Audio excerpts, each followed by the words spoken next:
ஒரு 3 நாள் swimming pool leave விட்டு ஊர் சுற்ற போயிட்டேன். வந்து பார்க்குறேன் தண்ணி இப்படி ஆகிப்போச்சு.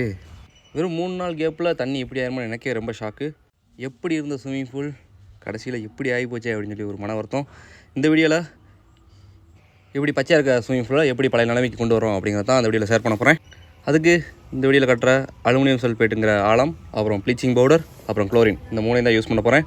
ஃபஸ்ட்டு ஆழம் பவுடரை தண்ணியில் கரைச்சி ஊற்றணும் தண்ணிக்குள்ளே. அதுக்கப்புறம் அதை தொடர்ந்து ப்ளீச்சிங் பவுடரையும் பின்னாடியே கரைச்சி ஊற்றணும். நம்ம ஸ்விம்மிங் பூல் பெருசுங்கிறதுனால எங்களுக்கு நிறையா கெமிக்கல் தேவைப்பட்டிருந்தது. ஒவ்வொரு ஸ்விம்மிங் பூல் சைஸுக்கு ஏற்ற மாதிரி இந்த அளவு வேறுபடும், கெமிக்கலோட அளவு.